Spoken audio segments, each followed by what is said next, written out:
Hari ini kita kedatangan tamu dari Timur Indonesia, Bung Erwin Marasabesi, salah satu tokoh pemuda Swabali Ambon.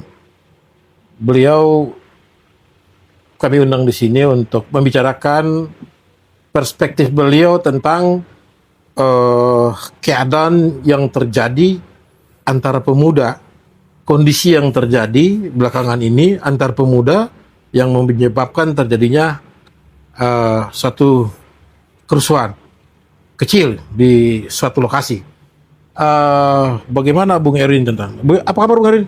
Sehat? Alhamdulillah baik. Bro, Siap.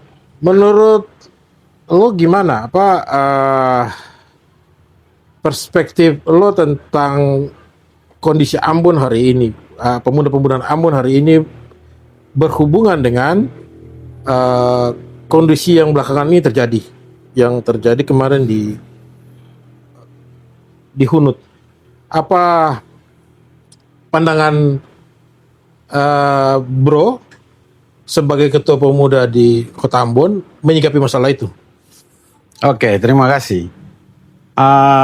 Pertama-tama, kalau kita melihat terkait dengan konteks konflik yang terakhir terjadi di Ambon ini, Yes. khususnya di daerah Hunut ya. Yep. Sebenarnya kalau menurut saya, Maluku ini kita harus melihat secara keseluruhan. Artinya terkait dengan pertumbuhan generasi-generasi di Maluku, kita nggak bisa melepas dari historis masa lalu. Taruhlah kita mengambil titik awal terkait dengan kerusuhan tahun 99. Kenapa saya sampaikan seperti itu?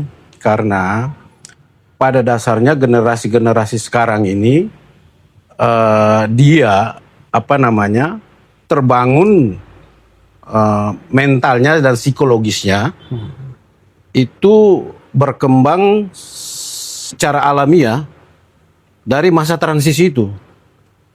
Berarti kan kita dalam hal ini kita tidak bisa menuntut kemungkinan perilaku dan mental dan psikologis pemuda pada saat ini tidak terlepas dari kondisi psikologis dari kejadian tahun 99. Walaupun memang ada upaya dari pemerintah untuk meredamlah bentuk sosialisasi, untuk bagaimana kita sebagai warga Maluku jangan lagi lah terjadi gesekan-gesekan seperti itu.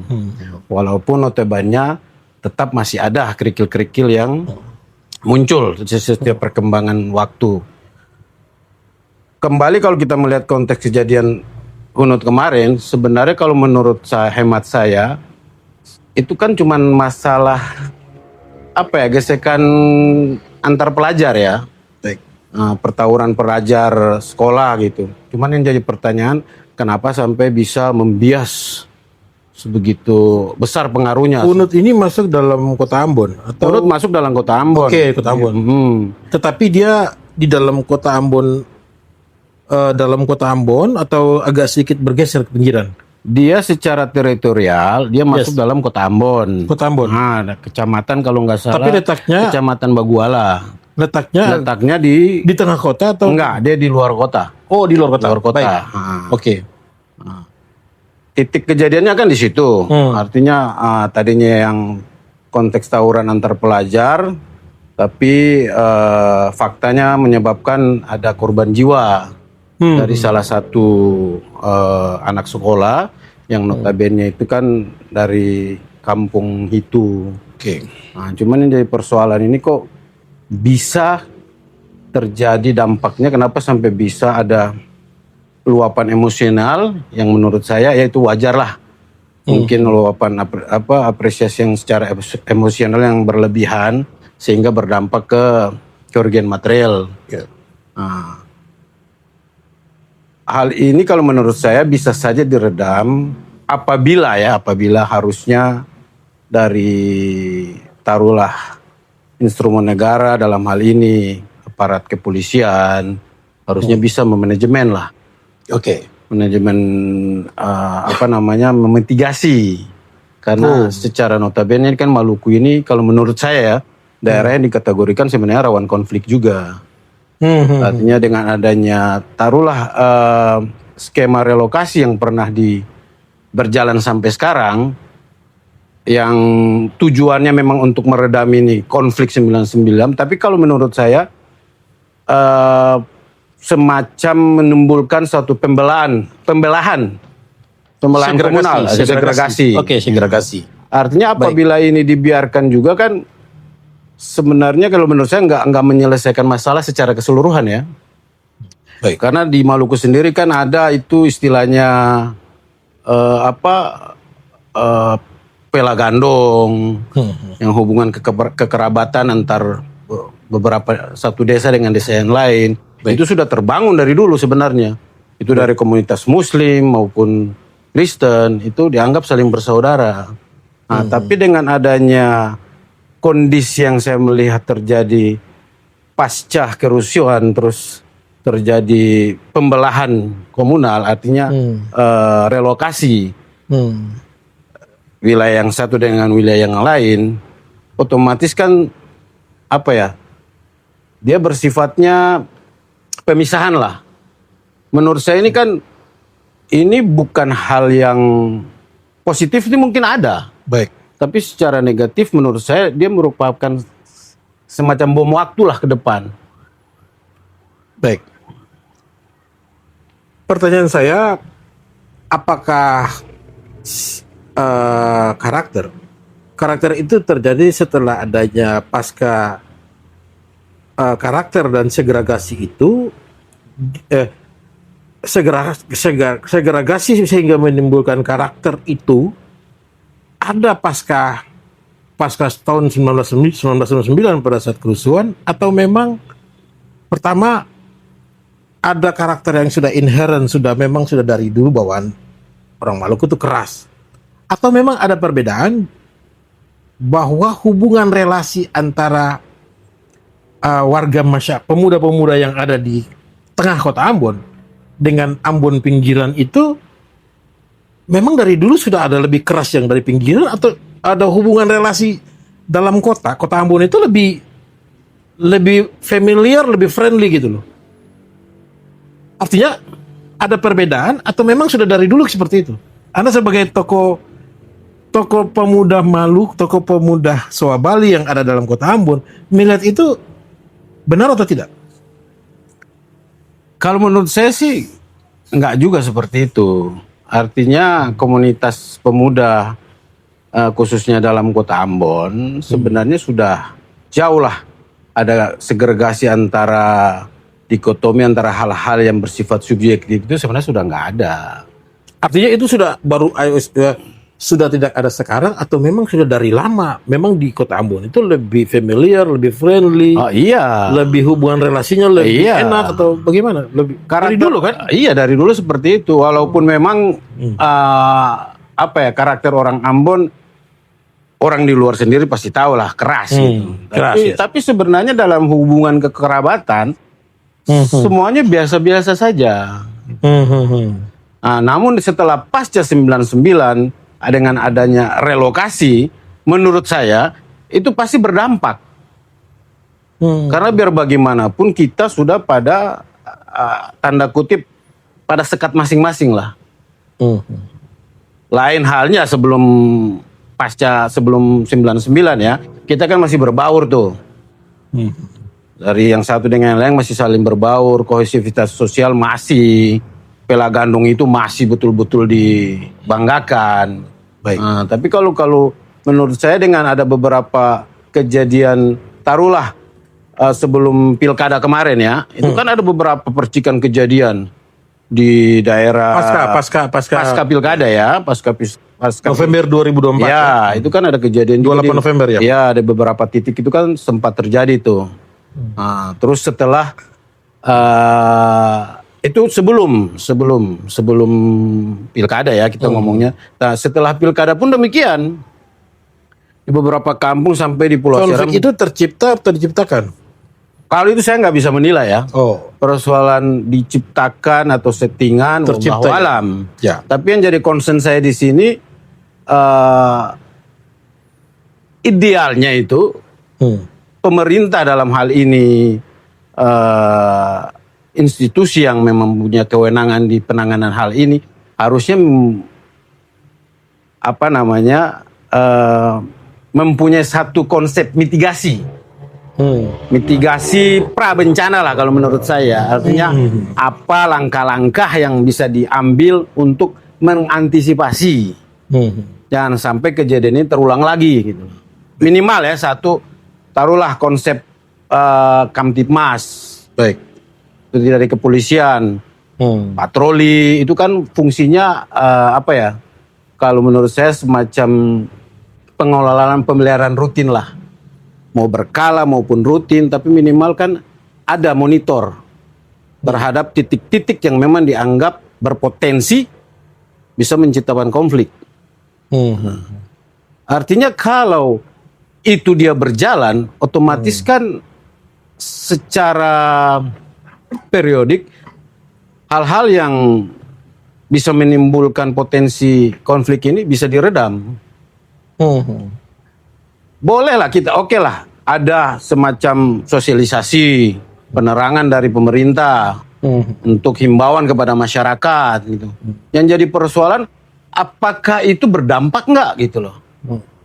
Kalau menurut saya himbauan ataupun sosialisasi disampaikan, terus masih ada muncul kejadian-kejadian yang serupa, menurut saya berarti kan ini mindset masyarakat terhadap sadar akan dampak ini kan berarti belum ada. Secara kuantitas, konflik-konflik horizontal yang terjadi di Kota Ambon, menurut lo, Bro Erwin, itu lebih banyak terjadi di dalam kota atau di dalam sepinggiran kota?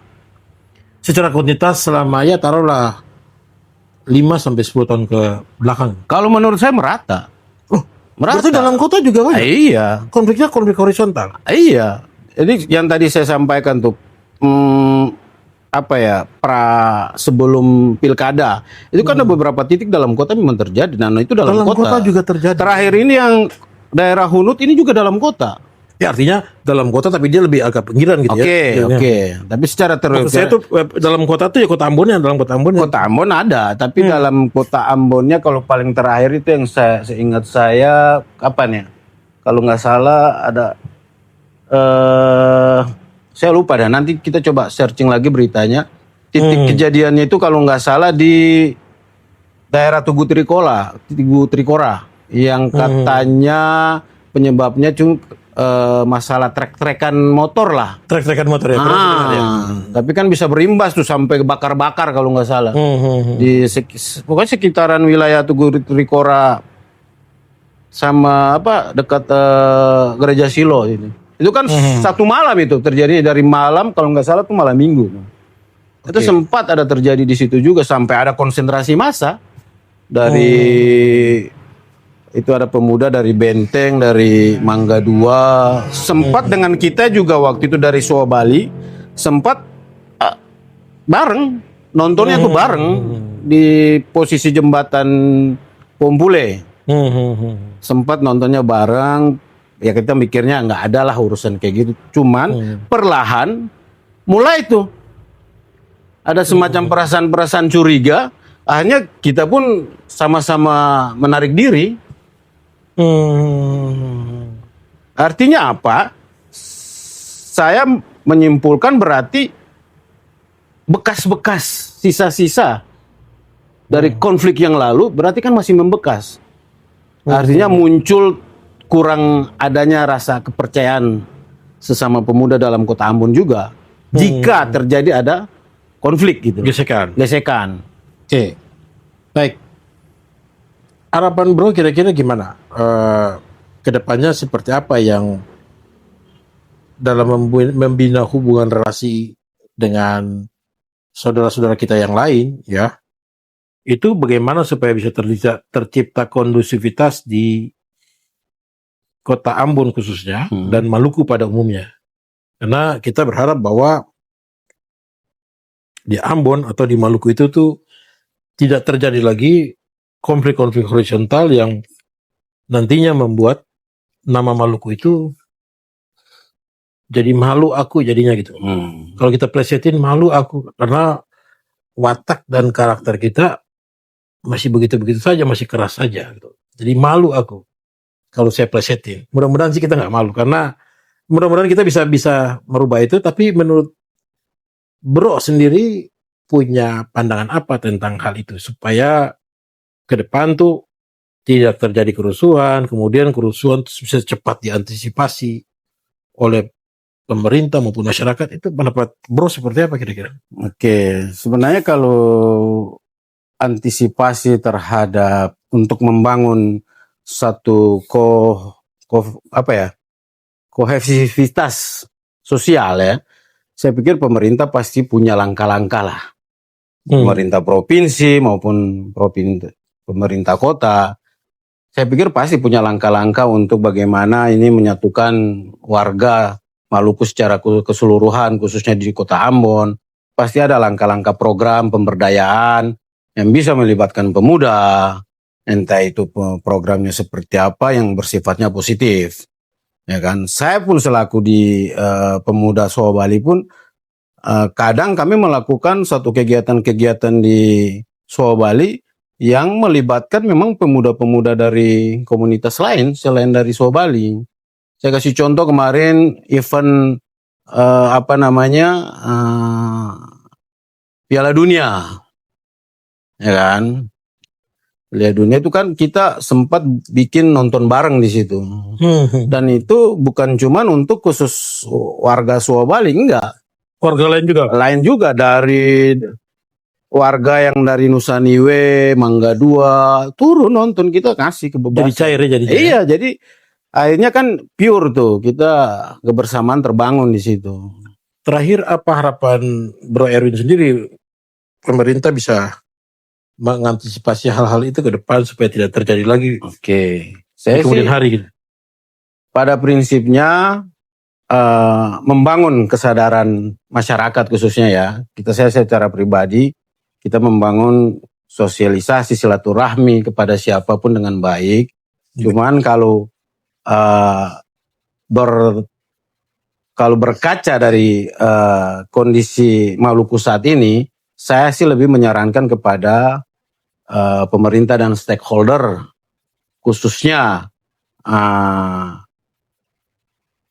aparat maupun para tokoh-tokoh di Maluku, untuk bisa memberikan himbauan kepada masyarakat bahwa sudahlah, kita nggak perlu lagi lah seperti ini. Gaungkan itu semangat Pelagandong. Nah, terus satunya lagi dari sisi Kamtibmas itu perlu digalakan.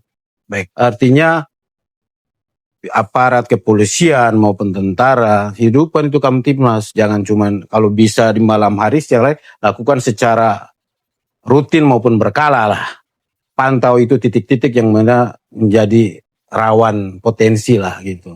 Baik, minimal dengan langkah-langkah itu menurut saya insya Allah bisa lah meminimalisir dan kemudian bisa menghilangkan stigma-stigma bahwa Maluku ini masih merupakan daerah yang dikategorikan rawan konflik. Mudah-mudahan ke depan rawan konflik dan keras ya. Iya, seperti itu. Baik, Bro Erwin. Ayo pemuda Maluku, mari sama-sama ketong jaga kondusivitas. Ketong jaga kebersamaan, kekeluargaan, ketorang atas mahakarya daripada leluhur kita, hubungan Pelagandong kita yang sudah terbina ratusan tahun, puluhan tahun, bahkan ratusan tahun yang lalu, agar kita bisa melihat Maluku ke depan lebih maju dan lebih sejahtera. Para Maluku Pembaik. Oke, bagi kawan-kawan atau bagi saudara-saudara para pemuda Maluku, tokoh-tokoh Maluku yang ingin datang memberikan kontribusi pemikiran, perspektif yang baik untuk Maluku ke depan, datang ke sini. Datang sama-sama katong bicara kebaikan untuk Maluku ke depan di podcast Pengacara Kampung. Oke? Terima kasih, Bro Erwin. Sama-sama.